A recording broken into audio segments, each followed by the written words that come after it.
언제나 주님과 함께 살아가기를 원합니다. 한 해 동안 하나님께서 우리들을 지켜주셔서 올해 마지막 날이면서 또 마지막 주일 송년 주일 예배를 하나님 앞에 드리게 됐습니다. 이 자리에 함께 하신 성도님들, 우리 교회를 방문하신 분들, 또 저 멀리 해외까지 흩어져 계신 영락의 가족들과 또 영상으로 함께하는 모든 분들에게 하나님의 특별하신 은혜와 평강이 함께 하시기를 축복합니다. 이제 몇 시간 있으면 한 살 더 먹어요. 그래서 새해가 되는데 늘 의아하게 생각하는 게 새해 되는 거는 다 좋아하시는데 늙는 건 좋아하시나 그런 생각이 들어요. 여러분, 어쨌든 하나님께서 우리에게 새로운 시간을 주십니다. 또 기도로 맞이하기를 바라고요. 이제 몇 시간 후에 내일 신년 예배가 이 자리에서 2부, 3부 시간에 2번 드려지고, 그리고 또 저녁부터는 신년 기도회 이렇게 3일 동안 준비가 돼 있으니까 여러분들이 하나님 앞에 마음을 들이시면서 한 해를 잘 맞이하시기를 바랍니다. 연말 연초는 분주하죠. 성탄절도 들어있고 여러 가지 상념도 많고 또 지난 시간들을 회상하면서 가지는 생각도 많은 것 같습니다. 저도 곰곰이 지난 한 해를 이렇게 저렇게 생각을 해보니까 하나님께서 우리 영락교회 공동체를 참 지켜주셔서 감사하고, 무엇보다도 우리 성도님들이 얼마나 헌신하고 수고하셨는지 참 감사하다, 이런 생각을 했습니다. 제가 언젠가 임마누엘 찬양대 봉사하는 분을 만났더니 임마누엘 찬양대는 일부 예배하기 때문에 일찍 도착하셔야 되고 집은 멀고 해서 매일 새벽 4시에는 깨가지고 준비를 해야 임마누엘 찬양대 하실 수 있다고 그래요. 근데 그거를 뭐 한두 해 하는 게 아니고 몇십 년째 하고 계시다고 하니까 보통 일이 아니시잖아요. 근데 임마누엘 찬양대원뿐만이 아니죠. 우리 영락교회 각 부서, 각 찬양대, 교사, 뭐 집도 먼데도 한 주간에도 몇 번씩 교회를 왕래하시면서 정성껏 섬겨주시는 분들이 얼마나 많으신지, 그분들의 사랑의 수고를 통해서 올해도 예배, 교육, 선교, 또 섬김과 교제와 여러 사역들이 이루어져 왔습니다. 18개 교구, 또 각 재직 부서들, 또 8개 초중고등학교, 또 영락사회복지법인에 속해 있는 여러 기관들이 은혜 중에 지날 수 있었던 것은 여러분들의 헌신과 수고가 있기 때문입니다. 이 시간을 빌어서 여러분들에게 진심으로 감사의 말씀을 드립니다. 그리고 코로나로 예배당이 닫혔을 때 성도들이 신앙생활을 잘 하셔야 되는데 어떡하나 걱정하면서 119 대작전을 시작을 해서 한 친구 운동, 말씀 따라 365, 그리고 지난 2년 동안은 영락 오이코스라는 이름으로 영상을 나누고 말씀을 읽으면서 지내왔습니다. 이제 새해에는 오이코스가 새벽 기도와 연계되는 차이가 좀 있게 진행이 되고, 저는 저대로 말씀 산책이라는 이름으로 또 다른 영상을 여러분들과 함께 나누려고 생각하고 있습니다. 그동안에도 성경을 부지런히 읽으시고 영상을 또 보시고 또 다른 분들에게 많이 돌려주셔서 감사를 드립니다. 그 영상을 돌려주신 걸 보고 예수님을 믿은 사람이 여러 사람이 있고요. 또 그런 일들이 벌어지고 있어서 새해에도 손가락 눌러가지고 선교하는 일을 잘 해주시면 참 감사하겠다, 그런 생각이 듭니다. 작년 1월에 지나간 1월에 우리가 기도 드림으로 시작을 해서 이 본당에서 새벽 기도회를 시작을 했고, 또 금요 기도회 때 강사님들을 모셔서 특별 금요 기도회를 가졌습니다. 또 한 달에 한 번 토요일 날 모이는 영락가족 특별 새벽 기도회도 성도님들이 꾸준히 참석하시고, 또 새벽에 찬양을 드리기 시작을 했는데 여러 기관에서들 신청을 많이 하셔서 제가 들으니까 내년 상반기 중간까지는 벌써 찬양할 기관이 다 신청이 돼 있다고 그래요. 빨리 신청하셔야 한번 해보실 수 있습니다. 그리고 또 각 가정에서들 매번 간식이나 식사를 제공해 주셔서 감사드리고, 그 새벽에 나와서 안내하시고 또 차량 봉사해 주신 분들 정말 감사하죠. 여름에 하던 산상 기도회를 처음으로 4월 달로 옮겨서 이 자리에서 했는데 큰 은혜를 받았습니다. 그리고 7월에는 영락기도원에 금요일마다 올라가서 또 특별한 은혜를 경험했고, 기도를 통해서 한 해를 살아오게 하신 우리 하나님께 진심으로 감사를 드립니다. 빼놓을 수 없는 것이 교회 학교인데 우리 교사들도 많이 수고하시고 애쓰셨어요. 코로나의 직격탄을 맞은 곳이 이제 교회 학교거든요. 그런데 올 1년 지나는 동안에 우리 꼬마부터 시작해서 우리 대학부까지 교회 학교 모임이 많이 대면 예배가 늘어나고 활성화된 것을 참 기쁘게 생각을 합니다. 또 청년들 이제 다 사회에 나가서 활동하는 이들인데 청년부 그리고 그 이후에 40까지 3040 세대를 우리가 특별히 기도하면서 관심을 가지고 한 해 동안 지내왔는데 몰라보게 활성화되고 많이들 모여서 정말 굉장히 고무적입니다. 이제는 18개 교구 산하에 3040 젊은 분들이 또 활동을 좀 시작하게 하려고 준비를 하고 있고 우리 선배 어른들이 구역을 지키고 교구를 지켰는데 이제는 후배 젊은 분들이 또 그걸 좀 이어나갈 수 있도록 그런 기도를 드리는 가운데 있습니다. 우리 젊은 분들이 화이팅 하셔서 영락교회 내일을 짊어지고 나가주시기를 부탁드립니다. 빼놓을 수 없는 것은 우리 80주년 기념 사업이죠. 우리 위원회 임원들과 각 분과 많은 분들이 정말 많이 기도하시고 지나간 긴 세월 동안 회의도 많이 하고 대화를 많이 한 끝에 이제는 성도님들이 헌금을 또 작정하고 계시고 또 봉헌하시는 분들도 계시고 해서 이제 본격적인 막을 올리고 있습니다. 우리가 하게 될 여러 가지 사역 중에서 이제 제일 먼저 하나님 앞에 봉헌하는 차원에서 사송의 영락교회를 이제 건축하게 되고 목사님을 보내서 교회를 개척하게 되는데 1월 중에 건축 기공 예배를 드리고 연말에는 예배당이 완공될 걸로 보이고 그리고 이제 봄에는 목사님 한 분을 파송을 해서 15,000세대를 돌보는 아주 훌륭한 교회가 탄생될 것으로 기대하고 있습니다. 그리고 성도들의 만남과 쉼을 위해서 코이노니아 분과도 노력을 하고 있고 또 우리 교회 역사를 정리하는 걸 위해서 또 디지털 역사관을 만들기 위해서 이미 계약을 이제 진행하고 여러 가지 작업을 추진 중에 있습니다. 또 여러분들이 본당과 50주년 기념관을 비롯해서 많은 건물들을 사용하시는데 너무 오래돼서 낡고 손볼 곳이 많아서 시간과 물질이 많이 들겠지만은 이거 하나하나 우리가 미래를 위해 준비해야 되겠다고 해서 이제 그런 리모델링 작업과 또 교회 시설 확장을 위한 여러 가지 일들이 이제 착수가 되고 있는 중에 있습니다. 여러분들이 계속 기도하시고 또 한 분도 빠짐없이 마음을 모아서 헌금도 작정해 주시고 이렇게 하면은 아름다운 열매가 되리라 그렇게 생각을 합니다. 가만히 생각을 해보니까 한 해 동안 참 이렇게 많은 영역에서 많은 분들이 보이는 곳에서 보이지 않는 곳에서 눈물의 기도와 헌신이 있으셔서 그게 하나하나 모자이크 조각이 맞춰지듯이 다 합쳐져 가지고 오늘 이 송년주일 예배 3부 예배까지 하나님께서 우리를 이르게 하신 줄로 믿습니다. 다 이게 하나님의 은혜고 하나님의 사랑이며 우리 성도님들의 헌신과 수고의 결과입니다. 다시 한번 하나님께는 영광을 올려드리고 여러분들의 수고에 경화의 말씀을 또 감사의 말씀을 드립니다. 또 교회뿐만이 아니죠. 우리 각자가 살아온 인생을 생각을 해보면 한 해 동안 여러분 얼마나 애쓰셨어요. 또 요즘같이 경기가 바닥이라고 하는데 일터에 나가셔서 하나라도 더 팔기 위해 만들기 위해 거래를 늘리기 위해서 애쓰신 분들이 많으시잖아요. 그리고 그 치열한 경쟁을 뚫고 한 푼이라도 더 벌어서 가족들을 부양하고 자녀들 공부시키려고 애쓰신 분들 그 노고가 얼마나 힘드셨습니까? 또 자녀들 잘 가르치고 믿음의 사람 만들겠다고 기도하면서 애태우시고 노심초사하신 부모님들의 수고를 우리가 알고 있습니다.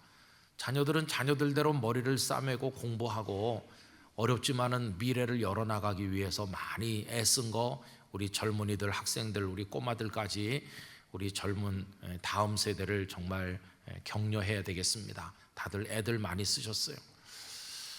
그러면서 또 가만히 보니까 한 해 동안 상실의 아픔을 겪으신 분들이 많으신 걸 알게 됐습니다. 다시 되돌릴 수 없는 사랑하는 가족들을 떠나보낸 분들이 우리 영락교회 안에 참 많습니다.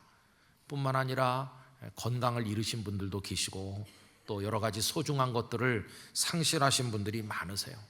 주일날 이렇게 보면은 저렇게 힘든 가운데서도 저분이 오늘 예배 자리에 나오셨구나.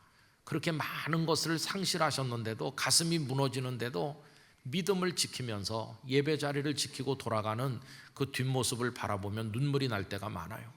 할 수 있으면 우리가 서로 한 사람씩 끌어안아주고 등이라도 두드려 드리면 좋겠다, 그런 생각이 많이 듭니다. 여러분, 하나님의 품에서 위로받으시기 바랍니다. 우리 주님께서 여러분들을 꼭 안아주시기를 바랍니다. 그 품에서 울기도 하시고 웃기도 하시고 거기서 새 힘을 얻으시고 출발하시게 되기를 간절히 원하는 것입니다.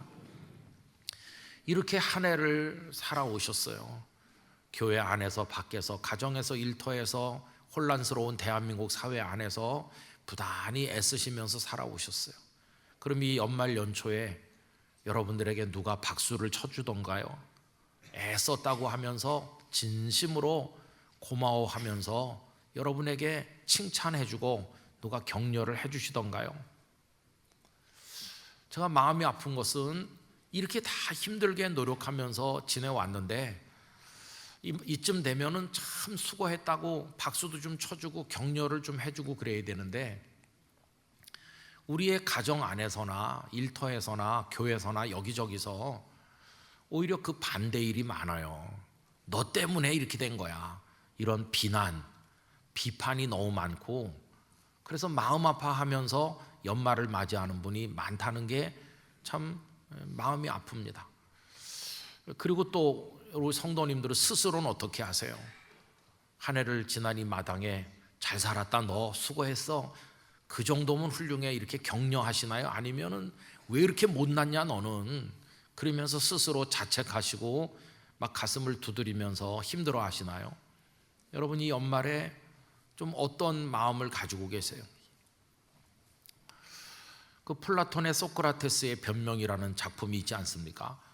소크라테스가 아테네 법정으로부터 불이한 재판을 받고 억울하게 사형 선고를 받았을 때 가슴이 막 터지려고 그러죠. 아테네 시민들에게 할 말이 너무 많은 거예요.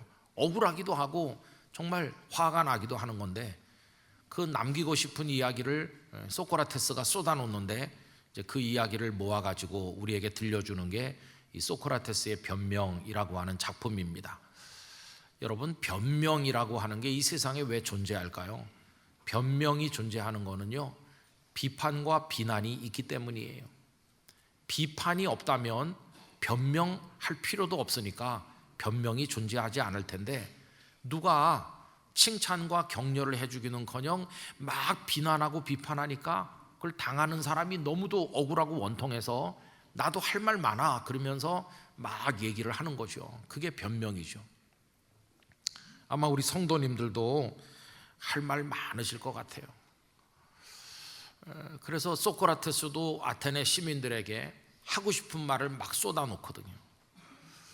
이제 목회를 하면서 성도님들을 많이 만났는데 다 가슴 속에 하고 싶은데 못한 말이 많더라고요. 입으로 하는 말은 빙산의 일각일 뿐이고, 그 응어리, 그 상처, 그 아픔이 막 폭발할 것 같이 속에 들어있는 분이 많아요. 가끔 들어보면은 다 그게 억울함이고 섭섭함이고 그게 그냥 분노가 돼가지고 가슴 속에 있더라고요. 이런 얘기들을 참 많이 들었어요. 목사님, 내가 그놈 하나 키우겠다고 안 먹고 안 입고 뜬 눈으로 밤을 새우면서 내가 그 쥐를 어떻게 키웠는데 늙은 애미를 사람 취급을 안 하고 이럴 수가 있습니까? 눈물이 툭툭툭 떨어지고. 그런 얘기. 내가 바다에 나가서 수년 동안을 집에도 못 오고 조업을 하면서 그 원양어선 그런 거 타면서 꼬박꼬박 벌어서 보내고 그렇게 가족을 부양했는데 집에 몇 년 만에 오니까 가족들이 나를 뭐 그냥 반가워하지도 않고, 아내는 그냥 애들밖에 모르고 나는 찬밥이고 목사님 너무나 한스러워요, 그렇게 우는 남자 성도도 본 적이 있어요. 어떤 모임에 제일 먼저 가서 준비하고 다 해놓고 뒷정리까지도 다 하는데도 누구 한 사람 와서 고맙다는 말도 수고했다는 말도 하는 사람도 없고, 내가 입을 닫고 있었더니 그 사람이 저지른 일인데 어떻게 된 게 내가 저지른 일로 돌아와 가지고 욕을 내가 먹고 있습니다, 이렇게 원통할 때가 있습니까? 그런 얘기를 하는 분도 계시고 또 어떤 분은요, 목사님 내가 이 교회에서 평생을 바치고 장로 권사가 돼갖고 충성하다 은퇴하는데 섭섭해요, 이렇게 말해주진 못할 망정 이 사람 은퇴하면 이제 우리 교회 조용해진다 그러면서 막 박수를 치니 이렇게 억울할 때가 있습니까? 그런 분도 많이 만나봤어요. 오늘도 은퇴하는 분들이 계시는데 어떤 심정인지 모르겠어요. 하여튼 뭐 이렇게 만나서 말해보면요, 뭐 할 말이 다 많으신 거예요. 다 섭섭해서, 너무나 억울해서, 이렇게 힘들게 살아왔는데 누구 하나 나를 격려하는 사람도 없고, 왜 이런가. 여러분, 저는 어떨 것 같습니까? 목사인 저는요, 저도 똑같아요.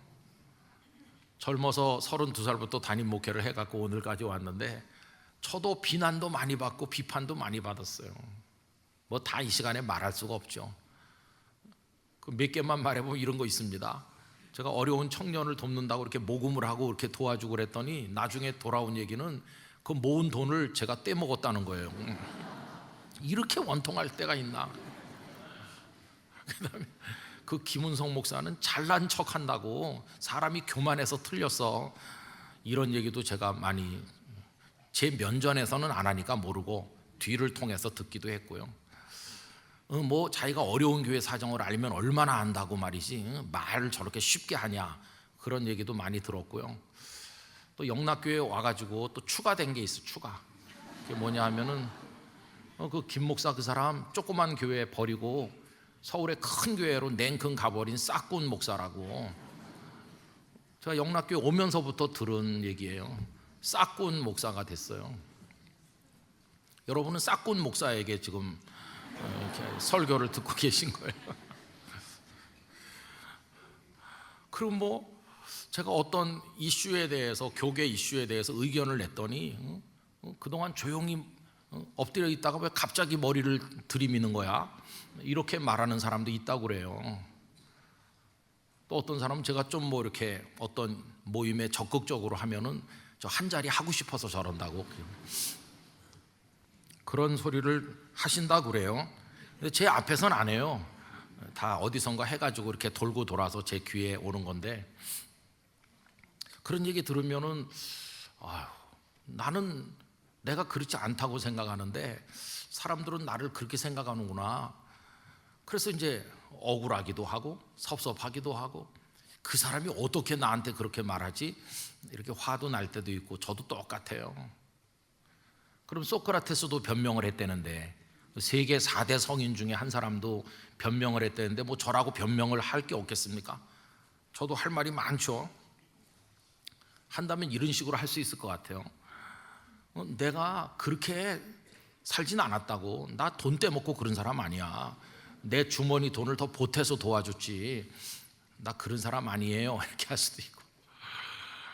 내가 그래도 어려운 사람들 사정 좀 이해하고 도와주려고 난 나름대로는 진심으로 노력했는데, 그리고 나 열심히 하려고 애썼다고, 지나간 세월 동안에 부산에서 28년 또 영락교회 와서 몇 해 있는 동안에 내가 안식년 그런 거 한 번도 가본 적 없고, 안식월도 가본 적이 없다. 나는 선교지 방문하는 거 외에는 주일 강단을 비워본 적이 없고, 근데 우리 가족들하고 그 흔한 해외여행을 한 번도 안 해서 우리 큰딸 시집갈 때 그냥 보내는 게 너무 섭섭하더라.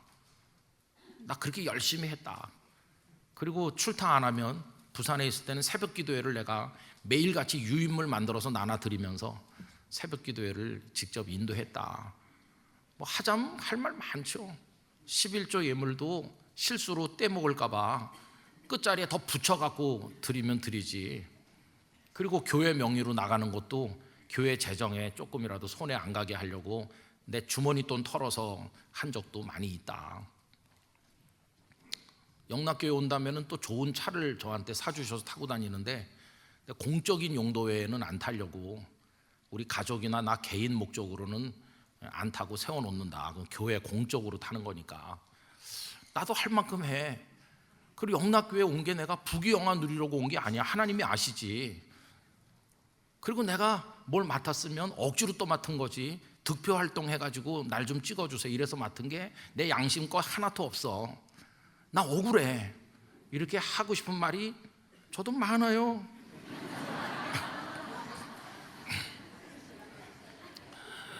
근데 이런 얘기 하면은 설교가 안 되잖아요. 그죠? 빨리 끝나야 되는. 아마 여러분들도 그냥 편하게 앉아서 하고 싶은 말 다 해보라고 몇 날 며칠 그냥 터져 나올 게 많을 거예요. 근데 여러분 이게 다 사람들 속에 앙금이 되고요, 이렇게 기름이, 오래된 기름 바닥에 들러붙어 갖고 안 떨어지는 것 같이 영혼의 밑바닥에 달라붙어 있는 거예요. 찌꺼기 같은 이런 감정들이. 그래서 이제 성탄절이 다가오고 또 연말이 다가오는 요 며칠 어간에 이제 하나님 앞에 가만히 이렇게 기도를 하면은 이런 책망을 하시는 거예요. 야, 그 찌꺼기 같은 감정이 그게 지금 생긴 게 아니고 막 수년 전부터 있는 것도 있는데 그거 그냥 그대로 가지고 새해 맞으면 뭐하냐. 그런 분노나 섭섭한 감정이나 이런 거, 그런 쓰레기 같은 감정을 그대로 끌어안고 새해 달력 갖다 붙이면 뭐하겠니? 그런 마음을 주시는 거예요. 그러면서 하나님께서 제 마음에 너도 그렇고 영락교회 성도도 그렇고 그런 감정의 찌꺼기 오늘로 다 없애버려라. 12월 31일과 함께 다 버려라. 싹 비워라. 다 뜯어내버려라. 다 뜯어내고, 그리고 정말 새 마음으로 때묻지 않는 새 시간을 영접해라. 그런 감동을 주시더라고요. 그러면서 이제 제가 새벽마다 이렇게 제 나름대로 성경을 읽는데 딱 하나님의 말씀이 이게 눈에 들어오는 오늘 본문. 여러분, 오늘 본문은요 처음에 믿음으로 시작해요. 겨자씨 하나만한 믿음 해갖고 믿음으로 시작하다가 이야기가 예수님의 비유로 나가는데, 믿음의 능력도 중요하지만 진짜 믿음은 어떤 건가를 보여주는 것 같아요. 여러분, 예수님의 얘기는 이런 거죠. 어떤 집에 종이 있어요. 이 종은 온종일 밭에 나가서 그냥 뼈 빠지게 일을 하고, 그리고 또 온종일 양을 먹이고 수고를 많이 하고 저녁 때 되면은 그냥 파김치가 돼 갖고 와요. 그러면 주인이 아이고 자네 오늘도 수고 많았네, 좀 앉아 쉬게, 좀 이따 우리 저녁 먹지 이렇게 하면 좋은데 얼마나 주인이 뻣뻣하고 쌀쌀마든지 빨리 저녁 준비하게. 그래서 이 종이 말이죠, 쉬지도 못하고 저녁 준비해 갖고 갖다 바치니까 우리 옆에 앉아서 같이 먹지라든가 자네도 저쪽에서 먹게 이러면 좋은데 내가 다 먹을 때까지 옆에 서서 심부름하고 수종 들게. 그냥 피곤한 몸으로 또 수종 들고 물 떠오라 그러면 물 떠다 드리고 다 이렇게 수발 들고 끝나면 그래도 웬만한 사람 같으면 고마웠네, 밤에 푹 쉬게 이러면 좋은데 한마디도 고맙다는 말도 안 한다는 거예요. 여러분, 이런 사람 요새 있으면 노동 착취에다가 인권 문제로 걸려가지고 심각할 텐데, 예수님은 그런 말씀을 쭉 하시고는 결론이 뭔지 아세요? 오늘 본문 9절 10절 우리 두 절을 같이 읽읍시다. 명한 대로 하였다고 종에게 감사하겠느냐? 이와 같이 너희도 명령받은 것을 다 행한 후에 이르기를 우리는 무익한 종이라 우리가 하여야 할 일을 한 것뿐이라 할지니라. 이런 말씀을 예수님이 덧붙이신 거예요. 여러분, 왜 이런 말씀을 제자들에게 하셨을까요? 우리 바울 사도의 서신을 읽어보면 사도 바울은 자신을 소개하면서 언제나 예수 그리스도의 종이라고 자기를 소개하잖아요. 주님의 사람은 다 주님의 종이에요. 여러분, 우리도 기도할 때 이 불초한 종이 이렇게 다 기도하시죠? 여러분 자신을 주님의 종으로 인정하십니까? 우리 다 주님의 종으로 인정하잖아요. 근데 종이 어떤 사람입니까? 종은요, 뭘 했다고 수고 많았네 이런 칭찬, 이런 치하, 그런 게 없는 존재가 종이에요. 종은 애초부터 그런 게 없어요. 그게 종이에요. 종은 칭찬이나 뭐 격려나 박수 이런 거 애초부터 기대할 수 없는 존재가 종이에요. 종이 할 수 있는 말은 이거 하나뿐이에요. 열심히 할 거 다 해놓고는 끝에 가면은 저는 무익한 종입니다. 마땅히 당연히 할 일을 했을 뿐입니다. 이 말밖에는 종은 할 말이 없다. 그게 예수님께서 말씀하시는 거죠. 여러분, 우리는 늘 주님의 종입니다. 이렇게 하면서도 왜 우리 속에는 그렇게 섭섭함과 억울함이 많을까 생각을 해보면요, 입으로는 종입니다 그런데 속에선 종이 아니기 때문에 그래요. 내가 그래도 어떤 사람인데 저 사람이 날 이렇게까지 무시하나? 어떤 자존심이라고 할까? 어떤 그런 자기애가 너무 커요. 이게 커가지고 누가 뭐라고 하면 못 참는 거예요. 섭섭하고 그런 거예요. 그러면 이 무익한 종이라고 할 때 무익하다고 하는 게 무슨 뜻일까요? 여러분, 오늘 본문에 나오는 무익한 종이라고 할 때 그 무익한은 아크레이오스라는 단어인데 신약 성경에 몇 번 안 나옵니다. 근데 이 뜻이 뭐냐 하면 요만큼도 쓸모없다, 가치가 요만큼도 없다, 그런 뜻이에요. 이 얘기가 여러분 잘 아시는 성경 구절에 하나 나오는데, 이 단어가 달란트 비유, 거기 5달란트 2달란트 받아서 그만큼 남긴 사람들은 착하고 충성된 종이라고 칭찬받는데, 1달란트 받은 종은 땅속에 파묻어뒀다가 주인에게 꾸지람을 받잖아요. 그때 나오는 게 이 무익한이라는 단어입니다. 마태복음 25장 30절, 이 무익한 종을 어떻게 하라고 하죠? 바깥 어두운 데로 내쫓으라. 거기서 슬피 울며 이를 갈리라 하니라. 내쫓으라는 거, 내쫓아. 왜? 무익하니까. 쓸모가 하나도 없는데 밥이나 축 내면서 여기 붙여둘 이유가 없으니까 당장 내쫓으라는 거예요. 제가 오늘 본문을 다시 읽으면서 큰 감동을 받았어요. 이 종이 주인의 저녁 수발까지 다 들고 나서 한마디 칭찬도 감사의 말도 못 들어도 이 종은 무익한 종입니다. 그저 할 일을 했을 뿐입니다 라고 말하는 게 주인을 섭섭하게 생각하거나 원망하는 게 아니라는 걸 알게 됐어요. 그게 뭐냐면 오히려 주인께 감사하는 말이에요. 감사. 어떤 감사일까요? 주인님, 저는 종이고요, 그것도 쓸모가 요만큼도 없는 밥이나 축 내는 종이죠. 주인께서 저를 벌써 내쫓았어도 할 말이 없고, 벌써 내쫓았다면 제가 어디선가 굶어 죽었을 텐데 저를 그래도 여기 붙여두셔서 무익한 종인데도 일거리를 주시고 여기서 먹고 살게 해주셨으니 그저 감사합니다. 이게 감사라는 걸 알게 됐어요. 감사. 이 종이 마지막에 주인에게 드리는 말씀은 감사하다는 거예요. 감사하다는 거. 이 얘기를 제가 마음속에 묵상하면서 아까 제가 주저리 늘어놓은 그런 얘기들, 나도 억울해, 그런 얘기들 다 사라지는 거예요. 하나님 앞에 할 말이 없지. 나 같은 죄인을, 쓸모없는 종을 하나님 내쫓으셔도 되는데 내쫓기는커녕 사랑해 주시고 죄와 사망과 사탄의 손에서 구원하셔서 하나님의 집에 그냥 붙여두시고 여전히 목사로 살면서 성도들과 함께 신앙생활하게 하시고 살게 하셨으니 너무너무 감사한 것뿐이에요. 뭐 원망이고 불평 이런 거 말할 계제가 아니에요. 그냥 감사, 감격밖에 없구나, 그런 생각이 드는 거예요. 아까 제가 몇 가지 뭐 비난받은 얘기를 했다고 그랬는데 사실 생각해 보면 그 비난이 저의 진짜 모습에 비하면은 오히려 가벼운 거예요. 가벼운, 점잖게 비난하는 거죠. 여러분, 우리가 뭐 주님 앞에 헌신하고 뭐 좀 드린다고 그래도 주님이 우리에게 주신 거에 비할 수가 있겠어요? 주님은 당신의 생명을 통째로 주셨는데 우리가 뭐 수고도 좀 하고 고생도 했지만 십자가에 달려 죽은 주님의 그거에 비하면 어디 갖다 붙이겠습니까? 할 말이 없는 거죠. 그죠? 무슨 원망을 하겠어요? 또 어려운 사람을 뭐 우리가 돕는다 하지만 하루 세끼 먹을 거 다 먹으면서 등 따뜻하게 사는 우리가 어떻게 어려운 이들을 안다고 말할 수가 있겠습니까? 그래서 우리가 하는 건 때로는 생색만 낼 때가 많아요. 이중표 목사님 생각이 나더라고요. 이중표 목사님께서 구호 물품을 모아가지고 수재당한 이들에게 전달하고 거기 뭐 군수 이런 사람이랑 사진 찍고 그리고 기분 좋아서 돌아오는데 차 안에서 주님이 책망하기를 오늘 너는 한 게 아무것도 없다. 제가 가서 전달하고 이렇게 왔는데요. 다 성도들이 한 거고 성도들의 이름은 하늘나라에 기록되지만 네 이름으로는 하나도 기록될 거 없다.